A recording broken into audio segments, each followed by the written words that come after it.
Ate Jenny, huwag kang malilate ngayon ah. Ngumiti si Jenny habang tinititigan ang malalaking brown na mga mata ng kanyang munting kapatid na si Iris. Inayos niya ang mga tirintas nito. Siya mismo ang gumawa nito kaninang umaga. Kailan nga ba to biglang lumaki? Parang kailan lang, karga-karga ko pa siya sa ospital. Mahinang sabi ni Jenny. Oo, pangako yan, hindi ako malilate. Iniwan niya si Iris sa harap ng eskwelahan bago siya nagmamadaling tumakbo patungo sa hintayan ng bus. Ang hangin ng Pebrero ay matalim, parang tumatagos sa baga sa sobrang lamig. Dasal niya, sana huwag malate ang bus. Kailangan niyang makarating sa trabaho ng maaga para sa umagang shift. Sa kabutihang palad, dumating agad ang bus. Kalahating puno lang ito, isang pambihirang pagkakataon. Umupo si Jenny sa paborito niyang upuan sa tabi ng bintana. Lumapat ang kanyang likod sa sandalan. Handa na siya para sa komportableng 40 minutong biyahe patawid sa lungsod. Pero hindi naging tahimik ang isip niya. Naisip niya agad ang kinabukasan ni Iris. Yung programa ng after-school care para lang sa mga grade 1. Paano sa susunod na taon, malayo ang bahay nila sa eskwela. Sa umaga, may kapitbahay silang nagdadala kay Iris dahil may anak din itong nag-aaral noon doon. Pero pauwi, wala. Inimagine niya si Iris, maliit, maputi, may mabigat na backpack, naglalakad pa uwi mag-isa. Sa gitna ng mataong syudad, sa masungit na lang kalyang tinitirhan kung saan may galagalang aso at mga batang lansangang parang gang. Wala ni isa para salubungin si Iris. Lagi siyang nasa trabaho o kaya'y nag-aaral. Matagal nang wala ang kanilang ama at tuwing naiisip niya yon, parang kinukurot ang puso niya. Sa simula, maganda ang buhay. Nakatira si Jenny kasama ang mga magulang niya sa isang maliit pero maaliwalas na apartment sa lungsod. Hindi niya alam na ang unit na yon ay hindi pala pag-aari ng kanyang mga magulang, kundi pagmamay-ari ng kanyang ama at 2 tiyuhin. Pinatira lang sila doon. Maganda noon ang ina ni Jenny. Malusog, masayahin, at guro sa eskwelahan sa tapat lang ng gusali. Ang kanyang ama na may foreman sa isang pabrika. Pagod man sa trabaho, palaging may panahon sa anak. Laging may lakad tuwing hapon, namamasyal, namimili, nagkukwentuhan. Pinakamamahal ni Jenny ang mga gabi kung saan buo silang pamilya habang naglalaro ng board games. Ngunit bigla, parang kidlat sa kalangitan, nagbago ang lahat. Sa pabrika kung saan nagtatrabaho ang ama ni Jenny, nagkaroon ng malaking sunog. Marami ang nasugatan, pero ang ama ni Jenny hindi na nakaligtas. Bumagsak ang mundo ng kanyang ina, ngunit pinilit nitong maging matatag para kay Jenny. Ang lola ni Jenny, ina ng kanyang ama, ay labis na nasaktan sa pagkawala ng kanyang bunsong anak. Na-stroke ito at nang makita nilang nakaratay ito sa ospital, parang nanikip ang mundo ni Jenny. Dating masiglat masayahin, ngayon ay walang malay sa kama. Araw-araw silang bumibisita. At habang unti-unting nanghihina ang kanyang lola, unti-unti ring nababalot ng pangamba si Jenny. Baka ito naman ang susunod na mawala sa kanila. Sa gitna ng gulo at lungkot, isang hindi inaasahang balita ang dumating. Ang kanyang ina ay nagdadalang tao. Isang balitang masaya sana kung ibang panahon lamang. Pero dahil sa hirap ng sitwasyon, mas takot at pangamba ang dulot nito kesa tuwa. Paano ito? Wala na ang ama ni Jenny. Wala pa tayong sariling bahay. Nag-aalalang bulong ng nanay ni Jenny. Sa takot, walang ibang matakbuhan ang ina ni Jenny kundi ang kanyang biyanan. At araw-araw, pinapakiusapan siya ng matanda na ituloy ang pagbubuntis. Anak ng anak ko yan. Huwag mong alisin. Biyaya yan. Hindi tayo iniwan ng anak ko ng walang dahilan. Iniwan niya sa atin ng batang ito. Palakihin natin siya. Tayong dalawa. Mahina, ngunit mariin na sabi ng lola ni Jenny. Napangiti si Jenny sa salitang tayong dalawa ng lola niya, nabawasan kahit kaunti ang takot niya. Hindi na nag-iisa ang kanyang ina. Habang tumatagal, unti-unting tumitibay ang loob ng ina ni Jenny. Kahit alam niyang hindi na siya makakapagtrabaho at kahit wala na ring tiyak na bahay, pinangako ng matanda na ililipat sa kanila ang titulo ng apartment pag nakalabas na siya sa ospital. Sabi ng lola, may sarili ng bahay at trabaho ang dalawang nakatatandang anak nito. Mas kailangan ng pamilya ni Jenny ang tirahan. At kahit may pagtutol sa simula mula sa mga tiyuhin ni Jenny, matatag ang lola niya. Sa wakas, natanggap ng ina niya ang kapalaran. Itutuloy niya ang pagbubuntis. Lumutang muli ang pag-asa kay Jenny. Wala man ang ama niya, may bagong simula silang inaabangan. Marami pang kailangang ihanda. Duyan, damit, gatas, lahat ng yon ay kailangang pag-ipunan.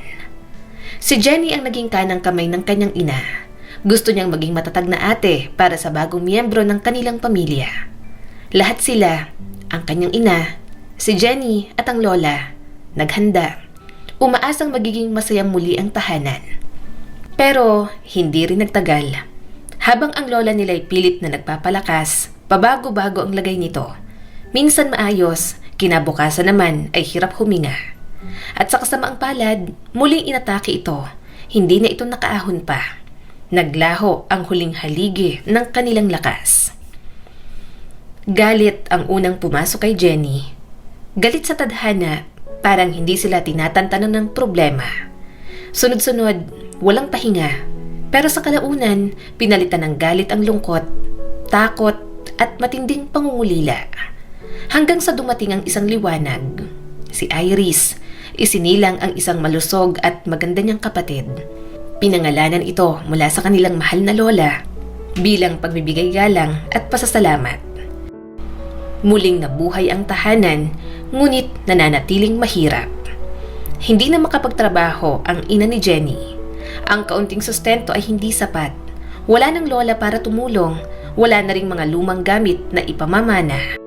Madalas, delata at kaunting gulay ang ulam nila sa loob ng maraming linggo. Tinapay na may kaunting mantikilya, asukal, tanging special na pagkain. Si Jenny, suot pa rin ang mga lumang uniforme, hanggang sa ang mga ito'y halos butas-butas na. Iba ng itsura, lalo na kung ikukumpara sa mga kaklase niyang sosyal. Isang araw, narinig niyang binulungan siya ng isang mayamang kaklase. "Ni kalaban ko, di ko susuotan ng ganyang sweater. Luma na, baduy pa." Tumungo si Jenny. Namula ang pisngi. Alam niyang sweater yon ng nanay niya noong kabataan nito.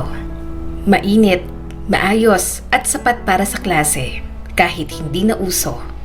Pero hindi niya sinabi sa nanay niya ang nangyari. Ayaw niya nang dagdagan pa ang iniisip nito. Si Iris, kahit maliit pa, tila ramdam ang hirap ng pamilya. Hindi siya nagiging pabigat. Sa halip, siya pa ang munting liwanag ng bawat araw nila. Nang ilang buwang gulang pa lang si Iris, nakahanap ng part-time na trabaho ang kanilang ina. Naglilinis ng mga hagdanan sa mga gusali tuwing madaling araw at gabi. Habang wala siya, si Jenny ang nag-aalaga kay Iris. Sinusuotan niya ito ng magaganda at malilinis na damit, nilalaro at pinapatawa. Mahal na mahal ni Iris ang kanyang ate. Sa katunayan, Jenny ang isa sa pinakaunang salitang namutawi sa bibig ng sanggol. Sa karagdagang kita ng kanilang ina, bahagyang gumaan ang kanilang buhay. Madalas sabihin ng ina nila habang pinapadede si Iris. "Lalaki na si Iris, papasok na rin sa kindergarten at makakabalik na rin ako sa pagtuturo. Makakabangon din tayo, magiging masaya ulit." Napangiti si Jenny. Unti-unti nang bumabalik ang sigla at pag-asa sa mga mata ng kanyang ina.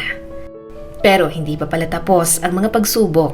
Akala nila'y unti-unti nang humuhupa ang bagyo sa kanilang buhay. Pero dumating na naman ang isang dagok. Mas matindi pa. Hindi pala naipasa ng kanilang yumaong lola ang titulo ng apartment sa ina ni Jenny at sa kanya. Kaya ngayon, ang mga kuya ng kanyang ama, sina Tito Christopher at Tito Xavier, nagpasya ng ibenta ang apartment. "Gwen, naiintindihan namin ang kalagayan mo, pero hindi kami pwedeng maghintay pa. May buyer na kami." Matigas ang tono na sabi ni Christopher. Napatigil ang kanilang ina. Si Jenny, nanlaki ang mata, nanlamig ang buong katawan. "Legal naming pagmamayari ang apartment. 3 magkakapatid. Makukuha mo ang isang bahagi mo. Yung sa amin, kukunin namin. Kailangan rin namin ng pera."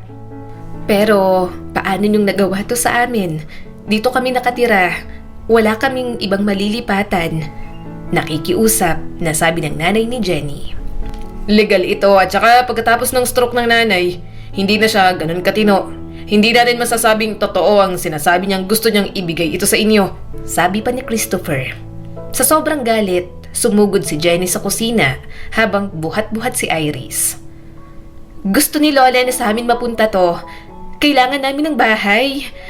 Galit at umiiyak na sabi ni Jenny.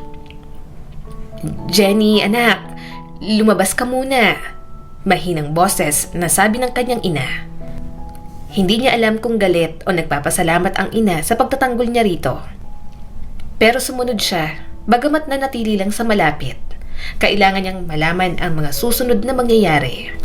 Alam kong binanggit niya ni inay, pero hindi siya ganap na maayos noon. At kahit pa, hindi tama na ipagkait sa iba ang mana. May anak at apo rin kami. Pwede nga naming hindi kayo bigyan ng kahit na ano. Pero si Christopher ang pumilit na hatiin pa. Kaya wag na kayong gumawa ng eksena. Singit naman ni Xavier. Sa huli, wala silang nagawa. Napilitan silang lisanin ang tanging tahanan na may masaya silang alaala. Ang parte ng pera na ibinigay ng mga tiyuhin ay sapat lang upang makabili ng lumang bahay. Ang parte ng pera na ibinigay ng mga tiyuhin ay sapat lang upang makabili ng lumang bahay sa isang baryo sa labas ng lungsod. Isang lugar na tanging mga bus lang ang dumadaan. Lumang-luma na ang bahay. Balat na ang wallpaper at may mga dilaw naman siya sa kisame. Pero tirahan pa rin ito. Sa kabila ng lahat, may ginhawa pa ring dulot ang bagong bahay. May bakuran, may mga puno ng iba't ibang prutas. Sa ilalim nito, nagbabasa si Jenny habang naglalaro si Iris sa buhanginan. Ngunit marami rin ang hindi maganda. Pinakamahirap sa lahat ang lokasyon. Malayo sa syudad kung saan naroon ang eskwela ni Jenny at trabaho ng kanilang ina. Ilang oras ang biyahe, mas matagal pa kapag may traffic. Tuwing umaga, ihahatid muna nila si Iris sa kindergarten sa baryo. Saka sila makikipagsiksikan sa bus pa uwi, magbibihis at muling tatakbo papuntang syudad. Pero para kay Jenny, masaya ang mga araw na yon. Bakit? Dahil kasama niya ang kanyang ina, malusog, masigla, at laging may ngiti sa mukha nito. Magkasama silang naglalakad papasok sa eskwela, nagkikita sa pasilyo, nagkakwentuhan sa biyahe. Sa bawat ngiti ng nanay niya, napupuno ng liwanag ang puso ni Jenny. Hanggang isang araw, biglang may nagbago. May ambulansyang dumating sa eskwela. Nagkakagulo ang mga guro, nakaramdam si Jenny ng kaba. Hindi niya akalaing may kinalaman ito sa kanyang ina. Paglaon, pinatawag siya sa opisina ng direktor. Jenny, ang mama mo, inatake sa utak at na-stroke. Nanlumo si Jenny. Agad niyang naalala ang nangyari sa lola nila. Natakot siya, nanginig, napaiyak. Hindi siya makapaniwala. Ang nanay niyang masigla, bata at hindi nagkakasakit, ngayon nakaratay sa ospital. Graduating na si Jenny. Si Iris ay 4 na taong gulang.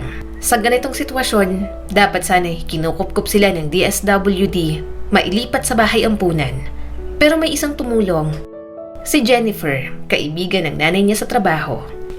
Pinirmahan ni Jennifer ang mga papel at pansamantala niyang kinupkup ang magkapatid.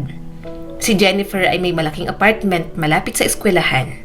Isa sa mga kwarto ay para sa kanyang ina, isang matandang babae na matagal nang nangangarap ng mga apo. Masayang tinangkap ng matanda ang mga bata. Inalagaan, pinaliguan, pinakain, pinalitan ng damit. Maayos ang buhay sa piling ni Jennifer. Pero kahit na maginhawa, hindi mawala ang lungkot sa magkapatid. Si Iris, kahit bata pa, palaging nagtatanong, "Kailan uuwi si Mama? Gusto ko ng kwento niya sa gabi." Sa ospital, kritikal ang lagay ng ina nila. Araw-araw, dumadalaw si Jennifer at kinakausap ang mga doktor. Walang kasiguraduhan ang mga doktor. Mabigat ang kondisyon niya at kahit makaligtas pa siya, baka hindi na siya makalakad ulit. Malungkot na sabi ni Jennifer. Hindi lubos maintindihan ni Jenny ang ibig sabihin noon. Pero isa lang ang mahalaga sa kanya. Buhay ang kanyang ina. Kahit may kapansanan, basta buhay, at sa wakas, bumuti ang lagay ng kanyang ina. Inilipat siya mula ICU patungong regular ward. Pinayagan na ring dalawin. Nung unang nakita ulit ni Jenny ang kanyang ina, napaiyak siya. Payat, maputla, mahina, wala nang dating liwanag sa mga mata. Pero buhay siya at yun lang ang mahalaga. Sa araw ng paglabas ng kanyang ina sa ospital, sumama si Jenny sa opisina ng doktor. Doon nila nalaman na hindi pa tapos ang laban. Hindi pa kaya ng ina niya na gumalaw ng mag-isa. Kailangan niya ng matinding rehabilitation na hindi nila kayang bayaran. Sayang, kung hindi agad siya marirehabilitate, baka hindi na maibalik ang kanyang mga kakayahan. Mahina, ngunit seryosong sabi ng doktor. Napakagatlabi si Jenny. Pinipigilang lumuha. Alam niyang kailangan niyang maging matatag. Siya na lang ang maaasahan ni Iris. At ngayon, pati ang kanyang ina, pagkatapos ng stroke, tuluyang nagbago ang takbo ng kanilang buhay. Simula nang bumagsak ang katawan ng kanilang ina, unti-unting nagbago ang takbo ng kanilang buhay. Hindi na siya makapagluto, makapagwalis o makapagsaing. Maging ang simpleng paghawak ng kutsilyo o sandok ay isang malaking hamon na rin. Mas madalas na siyang nasa kama, nakatingin sa kisame, pinipilit pa rin magsanay.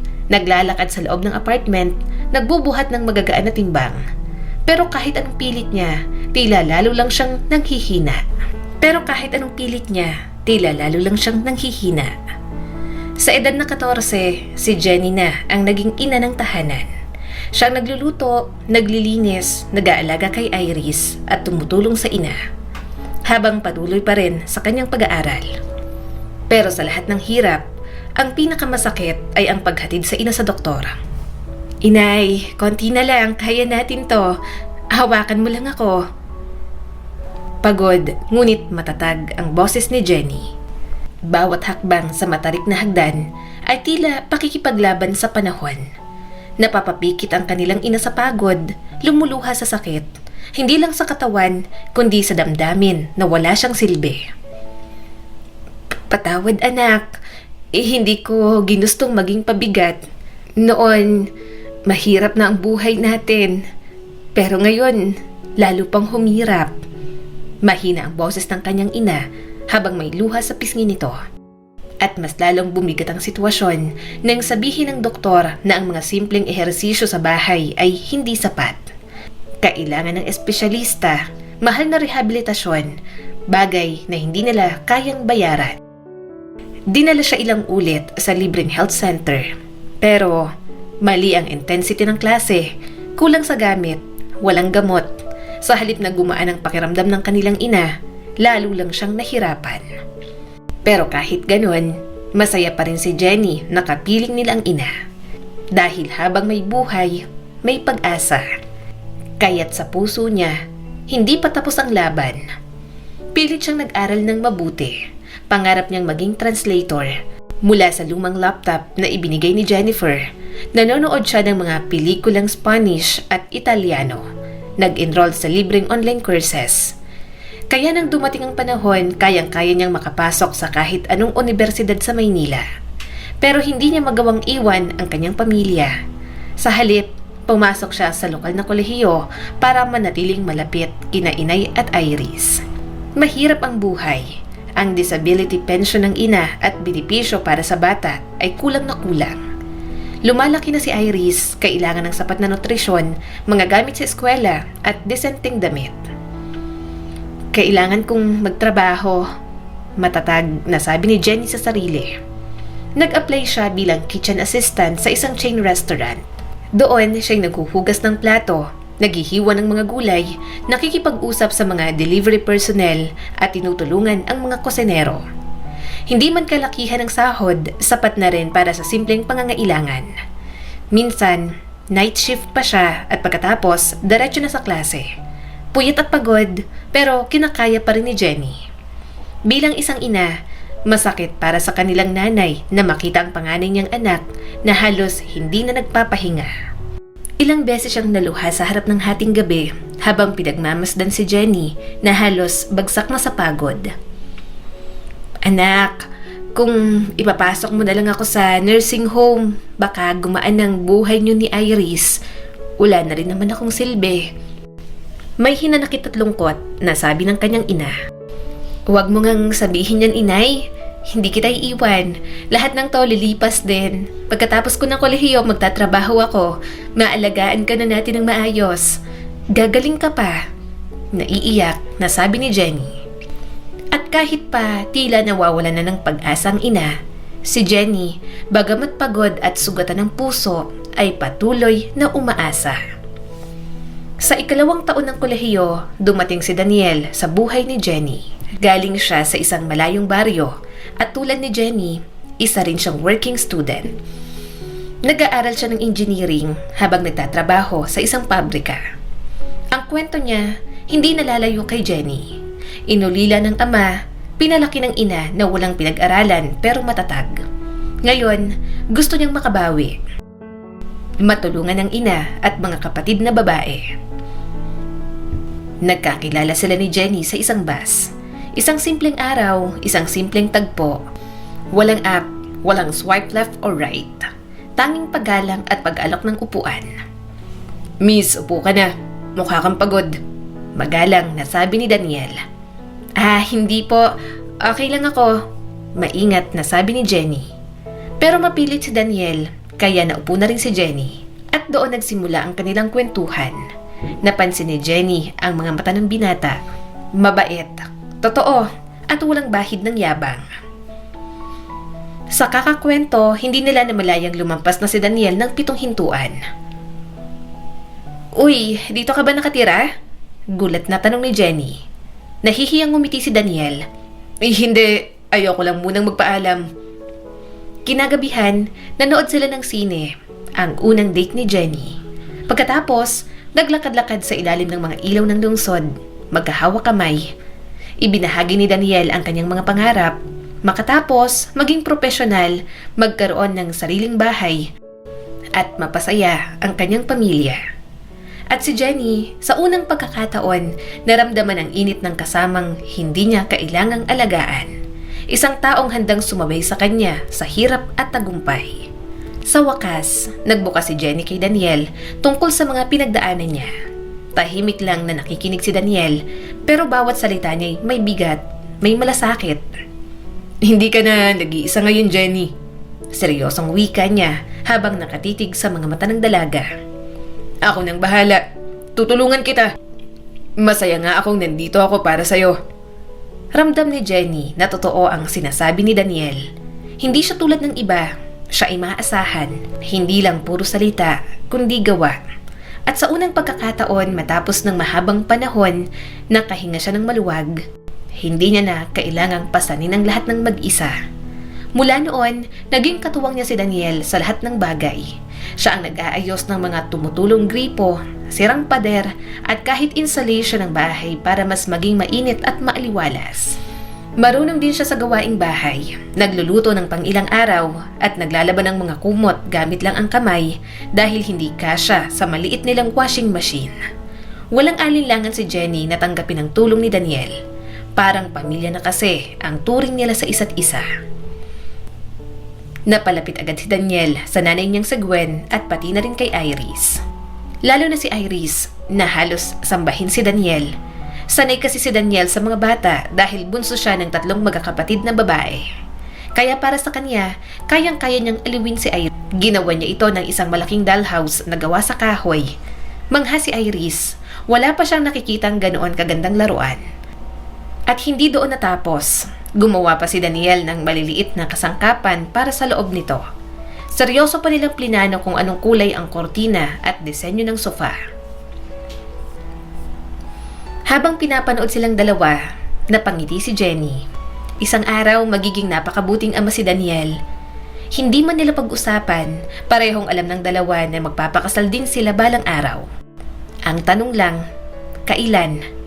Pero kailangan muna nilang matapos ang pag-aaral, makahanap ng matinong trabaho at makatayo sa sariling mga paa.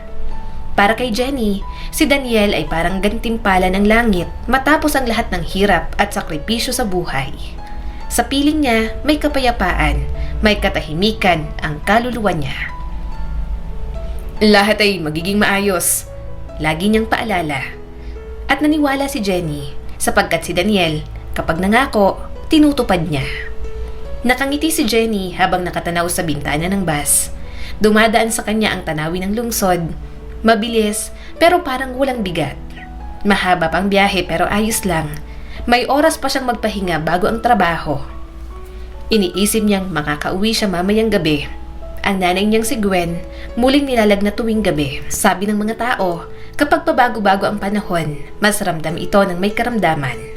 Nasa isip niya rin si Daniel, nangakong pupunta ito mamaya. Baka doon na rin matulog, palaging may kapanatagan kapag kasama niya ito. Pagbaba sa bus, may kaunting paghihinayang si Jenny. Tapos ng sandaling katahimikan, pagpasok niya sa kusina ng restaurant, parang hamster na naman siyang paikot-ikot. Maghahanda, maghuhugas, mag-aasikaso. Pero sa totoo lang, gusto niyang trabaho. Magaan ang samahan sa kusina, mabait ang mga kasamahan, nagdadamayan, nagkakwentuhan, tumatawa, at karamihan sa kanila, estudyante rin katulad niya. Kaya, nagkakaintindihan talaga sila. Ang hindi lang niya gusto, si George, ang manager. Nung una mukhang mabait, mataba, pawisin, maliit ang mga matang parang lagi kang sinusuri. Pero mabait magsalita, maunawain. Nilapitan siya ni Jenny noon at pinayagan siyang magtrabaho sa schedule na kaya niya. Si George ang una niyang kakampi.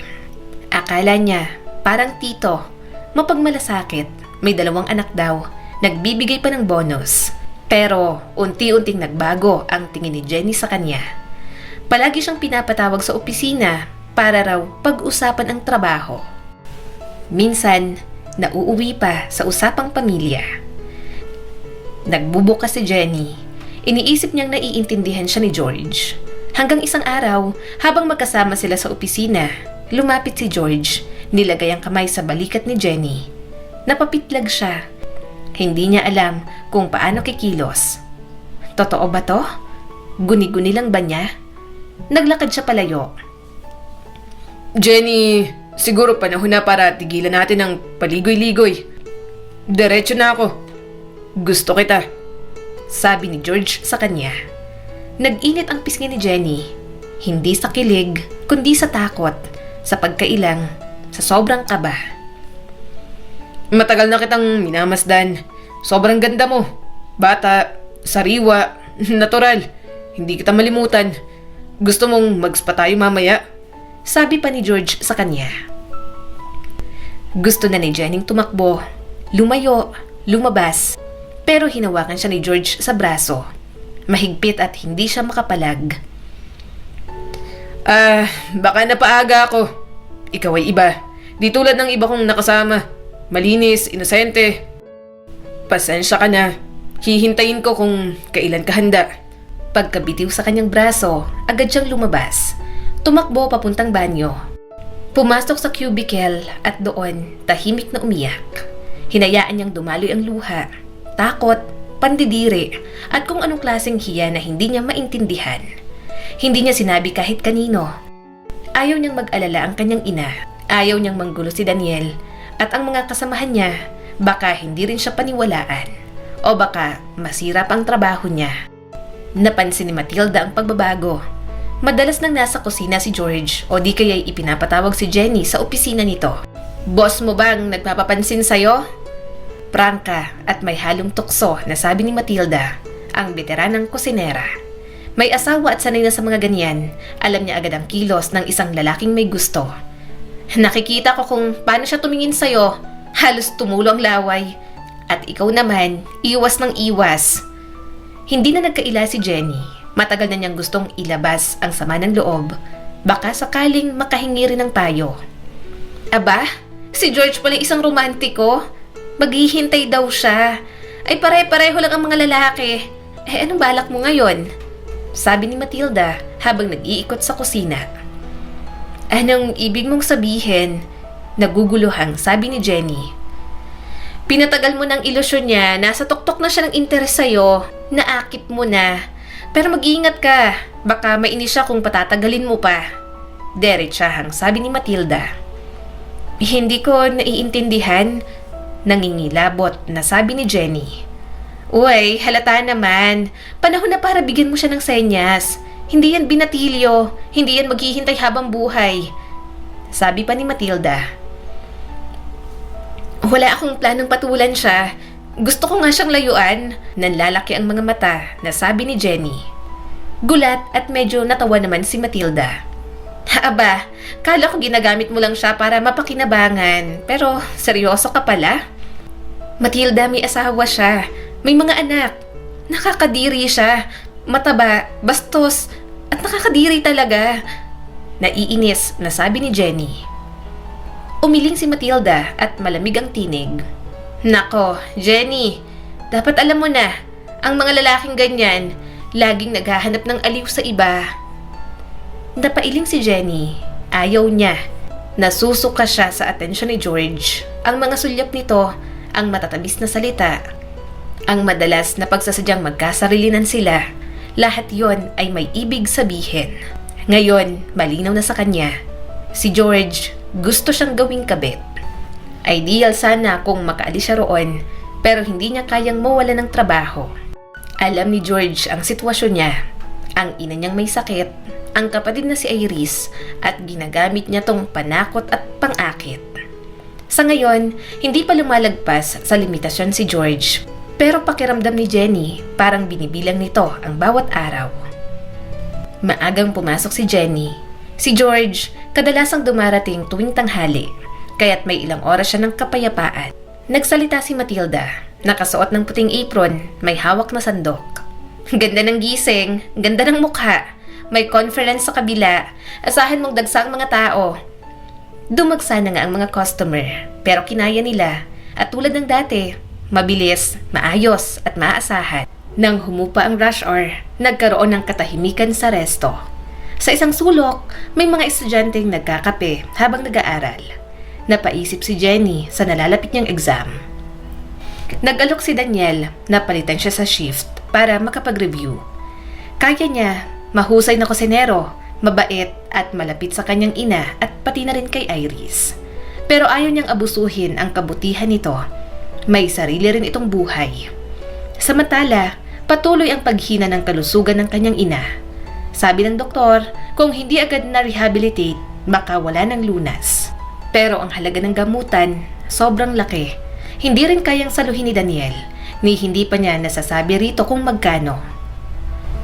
Yung Daniel na yan, hindi kanya kayang iahon. Di tulad ni George, may pera, may kapangyarihan. Oo, may asawa. Pero habang gustong gusto ka niya, samantalahin mo. Pabulong na sabi ni Matilda. Nahihilo si Jenny sa mga payo ni Matilda. Oo nga, may katotohanan. Pero ang puso niya, nagsusuka. Hindi niya kayang isantabi ang dangal niya kahit gaano kahirap ang buhay. Sa kabutihang palad, hanggang tingin lang si George, pero ramdam ni Jenny, parang haplos ang mga titig nito. Binibigyan siya ng bonus buwan-buwan, tinatanggap niya dahil kailangan. Pero kabado siya sa oras na mawalan na ng pasensya si George. Humanap man siya ng ibang trabaho, walang kasing gandang pasok, sweldo at binipisyo ang kinalalagyan niya ngayon. Biglang tumunog ang bell. Aba, sino tong bisita natin? Puno ng aliw na sabi ni Brian. Anong ginagawa ng isang tulad niya rito? Sabi ng isang waitress. Napatingin si Jenny sa monitor, isang matandang babae. Gusgusin, nanginginig sa lamig at tila takot. Nakabalot sa lumang kumot, magulo ang buhok, para siyang nawawala. Nako, ang baho, mabubulabog ang mga customers. Naglalakad pabalik na sabi ni Matilda. Nasaan ang security? Sabi ni Brian. Umabsent si Paul. Kailangan ng anak niya at sabi ni boss okay lang dahil wala namang gulo sa ganitong oras. Sabi pa ni Matilda. Tumunog ang telepono. Yes, nakita na namin. Oo, papaalisin na. Sabi ni Matilda sa kausap. Tinitigan ni Jenny ang matanda habang ang iba'y naiinis sa kanyang itsura. Si Jenny ay nakaramdam ng awa. Siguro'y giniginaw, siguro'y gutom, siguro'y nagbabaka sakaling may magpakita ng kaunting kabutihan. Sumunod si Jenny sa dining area, nag-aalalang baka bastusin si Lola. Inay, may maitutulong ba kami? Mahinahon at magalang na tanong ni Matilda.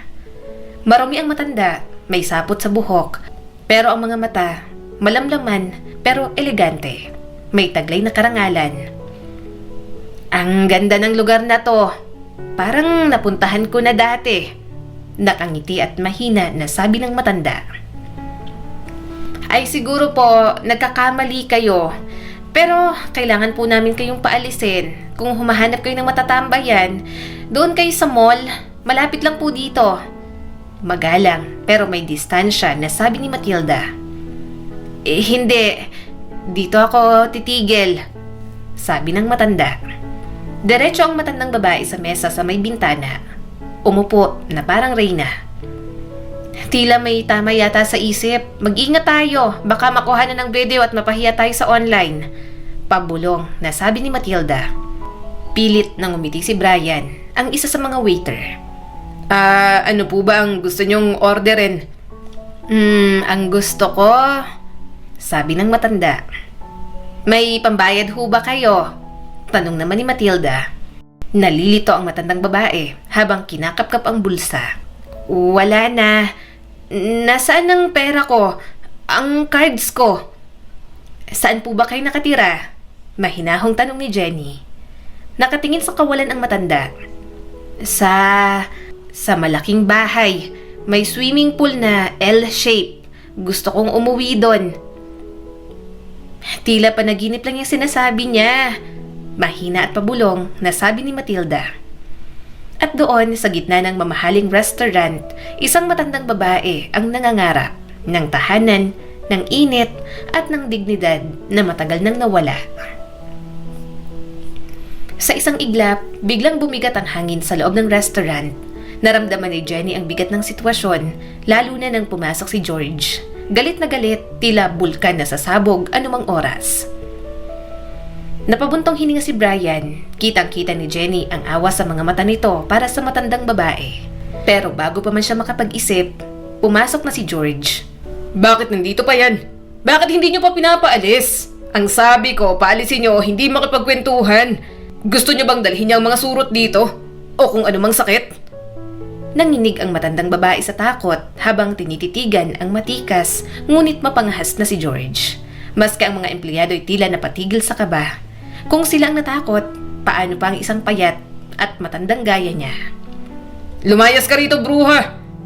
Umalis ka na! O gusto mong ako pang magtaboy sa'yo? Ayokong hawakan ka pero gagawin ko kung kinakailangan.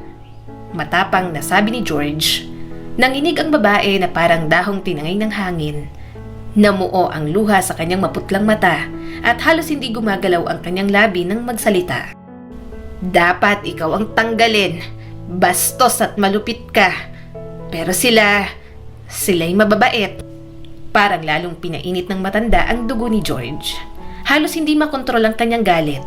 Doon na napansin ni Jenny na may mali, malalim at seryoso. Ako na po ang magpapalabas sa kanya. Matatag na sabi ni Jenny. Tinitigan siya ni George sa mga mata. Itim at nagngangalit. At sa di inaasahang pagkakataon, tila kumalma ito. At sa kabila ng nararamdamang tagumpay, hindi tuwa kundi kaba ang lumukob kay Jenny. Sige, pero huwag mo siyang hawakan. Pakiusap lang. Pigil ang galit na sabi ni George. Tumango si Jenny, umalis si George at bumalik sa kanyang opisina. Naiwan ang matandang babae at nanginginig pa rin. Matanda na, mataba pa. Pero lantaran kong tumitig sa mga bata. Halata namang malibog. Pabulong na sabi ng matanda. Napigil ni Brian ang tawa. Si Matilda naman, napailing na lang sabay ngiti. May pagkatotoo si Lola. Ayan ang araw-araw naming pasensya. Halika na po Lola. Ihahatid ko na po kayo palabas. Sige, pero alam mo ba, may bahay ako. Malaki. May L-shaped na swimming pool. Pero hindi ko matandaan kung nasaan. Kaya sa kalsada ako natutulog.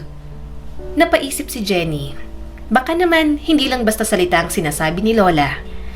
Iba siya sa mga karaniwang palaboy. Ang kilos, ang pananalita, parang may pinag-aralan, parang asawa ng isang general. Ano po palang pangalan nyo? Tanong ni Jenny. Kung alam ko lang, iha. Pangarap kong maalala kung sino ako at kung saan ako nakatira. Pero hindi ko talaga maalala. Humihingi ako ng tulong pero tinatawanan lang ako. Akala nila'y baliw ako. Naniniwala ako sa inyo, Lola. Maghintay po kayo dito sa lobby. Mainit dito. Huwag po kayong aalis. Kukunin ko lang ang gamit ko at pupunta tayo sa presinto. Kailangang maayos natin to. Talaga? Mag-aaksaya ka ng oras para sa akin? Hindi ba't marami kang dapat gawin? Gulat na tanong ng matanda. Opo, marami akong dapat gawin. Pero mas mahalagang pagiging tao. Sabihin niyo po sa akin lahat ng natatandaan ninyo. Nakangiting sabi ni Jenny. Habang nagsasalaysay ang matandang babae, unti-unting bumukas ang mundo ni Jenny sa isang katotohanan na mas masakit kaysa sa gutom. Ang makalimot sa kung sino ka. Sakali ako natutulog, iha. Hindi ko alam kung paano ako napunta rito. Ni hindi ko maalala ang mga simpleng salita. Parang may maingay na umuugong sa loob ng ulo ko. Hindi ako makapag-isip ng maayos. Ikinuwento ng matanda kung paanong isang malamig na araw, nagising siyang naglalakad sa istasyon ng tren. Magaan ang suot, walang direksyon. Tinitigan siya ng mga tao. Ang ilan may pagkaawa, ang iba'y may paglayo. Sa basurahan sa may istasyon, may nakuha siyang lumang kumot. Ikinubli niya ang ginaw sa tela nitong kupas.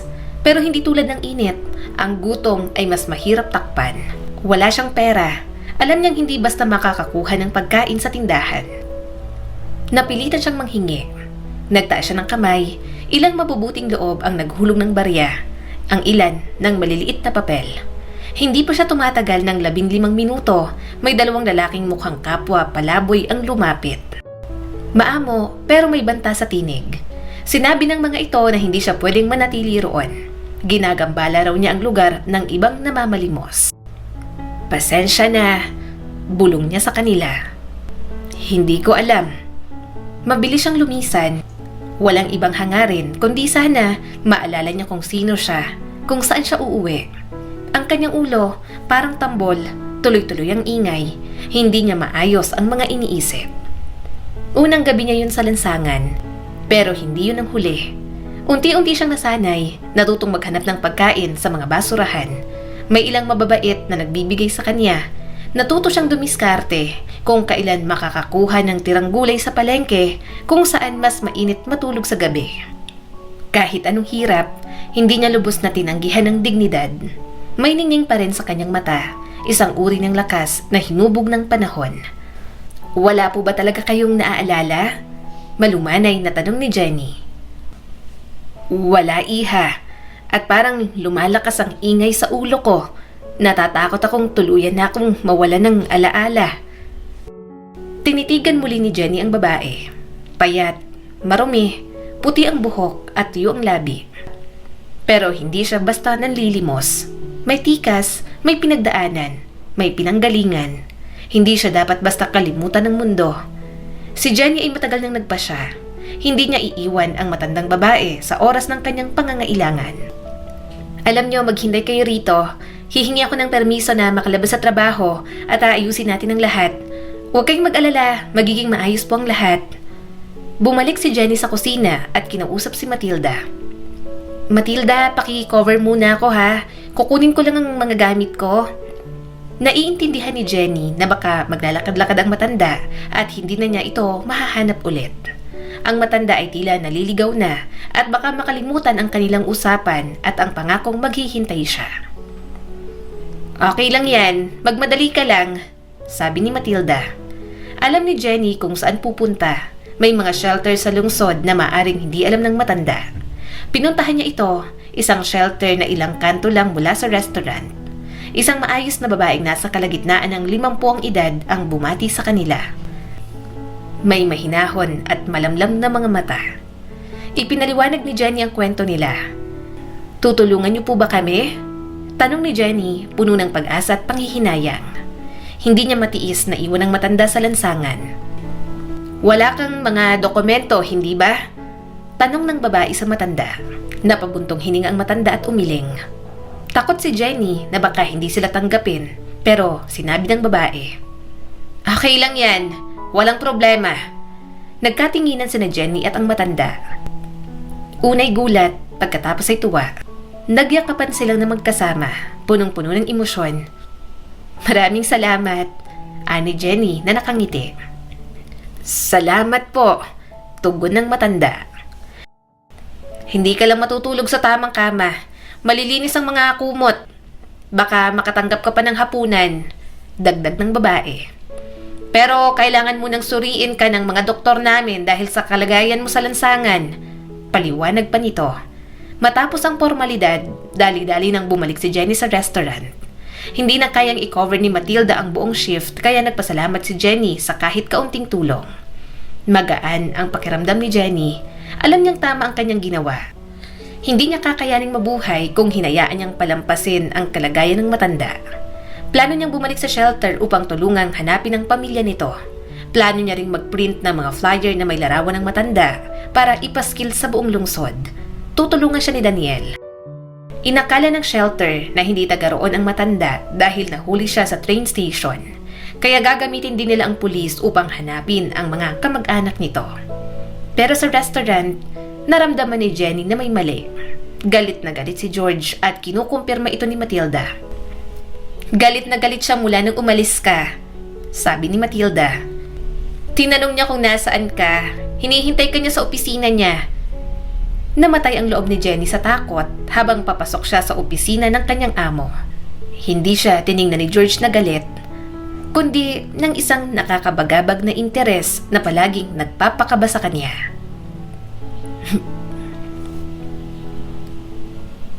Problema ulit, di ba? Sabi ni George habang sinisilip siya mula ulo hanggang paa. Tumango si Jenny, naalala ang mga nagdaang pagkakataon na kinailangan niyang umalis ng biglaan. Nang magkasakit si Iris, ang kapatid niya, nang biglang bumagsak ang kalusugan ng kanilang ina. Nagsikap si Matilda noon na mag-cover para sa kanya.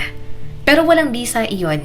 Minsan ay bigla siyang umaalis nang hindi humihingi ng permiso dahil tumawag ang kanilang ina na may emergency. Maswerte siya at hindi naman malubha ang nangyari, pero napansin ni George at pinarusahan siya. "Nakikita ko. Ano ang solusyon sa'yo?" Tanong ni George at maaamoy ang amoy ng pawis at mamahaling pabango. "Eto na lang. Tanggal ka sa trabaho at may masamang rekomendasyon pa sa records mo." Nanahimik si Jenny. Umaasa na pipiliin niya ang bawasan na lang ng sahod. Lumapit si George, inilapit ang kamay sa balikat ni Jenny. "Pero may isa pang option. Sumama ka na lang sa akin ngayon sa isang tahimik at maginhawang lugar. Hindi ka naman gagalawin." Hindi nagsalita si Jenny, kaya ngumiti si George nang may pang-aasara. "Ano? Bakit tahimik ka? Piliin mo na o tuluyan ka ng tatanggalin sa trabaho." "Pati na rin po kayo. Umalis na kayo sa buhay ko," matapang na sagot ni Jenny. Inilayo niya ang kamay ni George at umalis sa opisina nang may luha sa mga mata. Tinatahak ang daan palabas ng restaurant. Nagmadaling umalis si Jenny. Hawak ang takot at pangamba.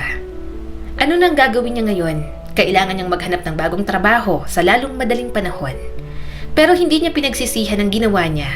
Tama ang kanyang ginawa.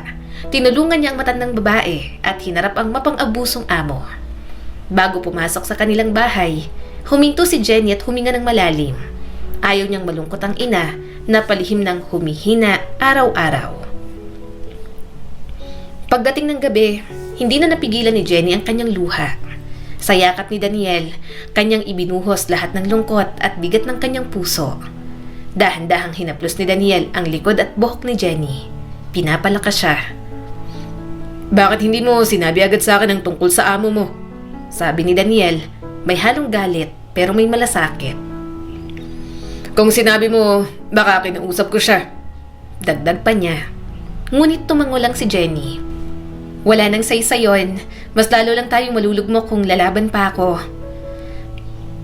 "Pangako mo, hindi ka nalalapit sa kanya. Hayaan mo akong tulungan kang maghanap ng ibang trabaho." Giit ni Daniel. "Hindi ko kayang magtrabaho sa ilalim ng ganung amo," sabi ni Jenny, bahagyang nakangiti. Relieve ako kahit na malabo akong makahanap ng trabaho na kapantay ng sahod ko noon. Tumatanggap siya ng tawag mula kay Matilda na nagbigay ng simpati at nagbato ng mga sumpa kay George. Nakagaan yon ng loob ni Jenny kahit papaano. Kinabukasan, tumawag ang dati niyang amo. Nagsorry, isang bihirang pangyayari at nagmamakaawa na bumalik siya sa trabaho. Nangako na magkakaroon ng magandang asal, lalong-lalo na ng respeto. Ngunit matatag na tumanggi si Jenny. Nagpalit na siya ng cellphone number para hindi na siya maabala pa. Masigasig na sinimula ni Jenny ang paghahanap ng trabaho, ngunit hindi madali. Marami ang hindi tugma sa kanyang schedule o kulang naman ng sahod. Suportado siya ni Daniel sa lahat ng paraan. Tinulungan sa mga kamag-anak, binigyan ng pera kahit alam niyang nahihirapan din ito. Kasama niya si Daniel nang bumisita sila sa shelter kung saan naninirahan ang matandang babae. Nagkapalagayan agad sila ng loob ng matanda, nagkatuwaan sa piling ng isa't isa. Isang araw, nagkaroon ng magandang balita na ibalik na sa pamilya ang matanda. Nang bumalik sila sa shelter, sinabihan sila na kinuha na siya ng mga kamag-anak. Meron ba silang contact number? Tanong ni Daniel. Hindi namin pwedeng ibigay, confidential ito, sagot ng empleyado. Pero huwag kayong mag-alala, maayos ang buhay niya ngayon, mayaman ang pamilya niya. Nakakatuwa naman. Bulong ni Jenny. Walang oras para magtagal sa kwento, marami pa silang kailangang harapin. Si Jenny ay desperado nang makahanap ng trabaho. Kalma lang, makakakita tayo ng mas maayos, sabi ni Daniel. Hindi tama yan para sa'yo. Hindi tayo magugutom. Nandito ako. Natuklasan ni Daniel ang isang bakanteng trabaho bilang kasambahay sa isang mayamang pamilya. Tumutulong siya kay Jenny sa paghanap ng trabaho, sumusuporta sa bawat hakbang. Kumusta to? Sabi ni Daniel. Magandang sahod, flexible ang oras. Tamang-tama para sa'yo. Try mo silang tawagan. Hindi kailanman naisip ni Jenny na magtatrabaho bilang kasambahay. Ngunit dahil sa magandang sahod, tinawagan niya ang numero. Naimbitahan siya sa panayam sa isang napakagarang bahay. Napansin niya agad ang malawak na hardin, pool at fountain. Isang babaeng nasa kalagitnaan ng edad. Nakaasul na konserbatibong damit ang sumalubong sa kanya. Ito ang housekeeper na nag-aasikaso ng mga empleyado. Nag-usap sila sa sala. At bagamat nakakaramdam si Jenny ng kaba, pilit niyang pinaniniwalaan na mabibigyan siya ng pagkakataon. Biglang may narinig siyang mga yabag mula sa hagdanan. Lumingon si Jenny at nagulat nang makita ang matandang babae. Ngunit hindi na ito ang magulong matanda na nakita niya noon sa kalye. Isang elegante, maayos ang bihis na ginang, naka-pantsuit at maayos ang buhok at makeup. Mas lalo pa siyang kahawig ng isang kilalang tao. Iha! 3 araw na kitang hinahanap. Niyakap niya si Jenny ng mahigpit. Si Matilda ang nagsabi kung saan kita mahahanap. Hindi agad nakapagsalita si Jenny. Mrs. Suarez, siya po ang nag-a-apply bilang kasambahay, sabi ng housekeeper. Ano ba ito? Pagkakataon ba ito? Mukhang oo. Natutuwa po akong makita kayo ulit. Naibalik niyo na po bang alaala niyo? Ano pong nangyari? Nagpaalam ang housekeeper para maghain ng kape at iniwan sila para makapag-usap ng pribado. Sinimula ni Mrs. Suarez ang kwento ng kanyang buhay. Dumating ang anak ko, si Andre, nang makita niyang flyers na ipinaskil niya sa lungsod. Dinala niya ako agad pa uwi. Nagsimula akong uminom muli ng gamot na narekomenda ng doktor ko mga 3 buwan ang nakakalipas. Nadiskubre nila na nagkaroon ako ng stroke na nakaapekto sa bahagi ng utak ko na responsable sa alaala. Kahit mabilis akong nakabawi, kailangan ko pa ring uminom ng mga malalakas na gamot para sa rehab. Ngunit may mga araw na nakakalimutan kong uminom hanggang tuluyan ang nawawala ang alaala ko. Isang gabi, lumabas ako ng bahay ng nakapajama. Hindi ko alintana ang lamig. Hindi ako tinulungan ng mga tao. Inakala nilang isa akong palaboy. Ine-report ako na nawawala. Pero inimbestigahan din ng pulisya ang posibleng kidnapping. Dito na nagsimula ang gulo. Nakita ko ang sarili ko sa istasyon ng tren, naghanap ng damit at nagsimulang muli. Nawala ang mga lumang alaala ko, lalo na nang tumigil ako sa pag-inom ng gamot. Kung hindi dahil sa'yo, hindi ko alam kung ano ang mangyayari. Hindi lahat ay katulad mo, Jenny. Tanda mo yung amo mo. Galit na galit siya sa akin. Hindi niya man lang sinubukang intindihin ang sitwasyon ko. Dahil doon pinatanggal ko siya agad sa trabaho. Ang restaurant ay para sa mga tao at ang mga nagtatrabaho doon ay dapat igalang ang mga customer, hindi apihin. Gusto ko rin pasalamatan ka, Jenny, at ibahagi ang kwento ko. Pero na-dismiss ka na noon at nalaman ko ang nangyari mula kay Matilda. Nagpatatag lang yun sa desisyon ko na tanggalin si George. Marami pang mas karapat dapat sa posisyon niya. Sinubukan kong tawagan ka pero nakadisconnect ang number mo.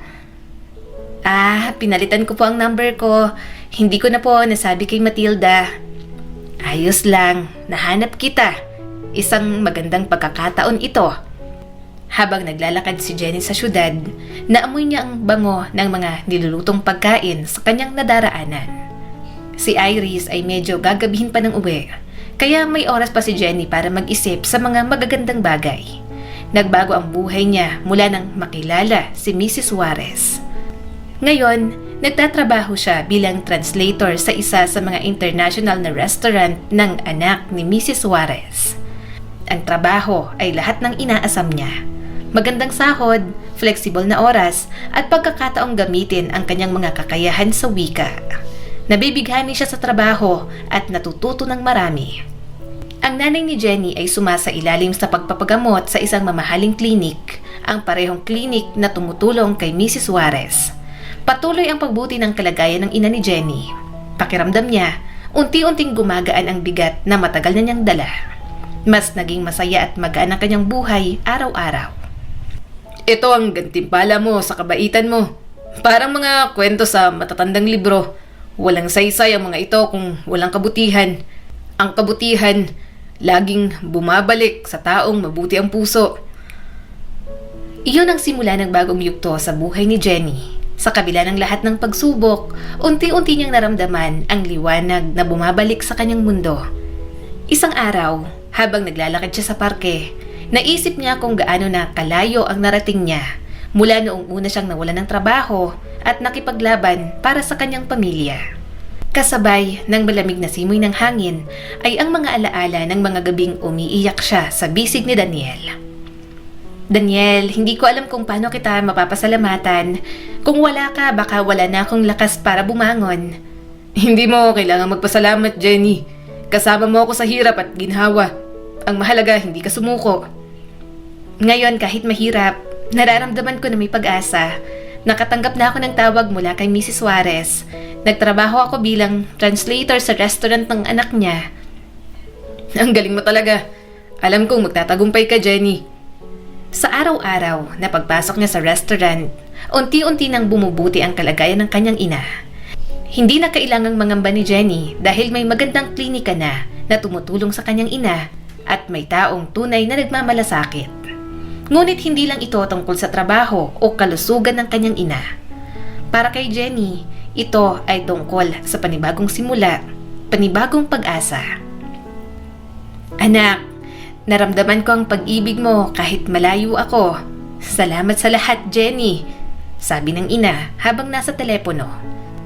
Inay, hindi kita pababayaan. Palagi akong nandito para sa'yo. Proud na proud ako sa'yo, anak. Mag-ingat ka palagi.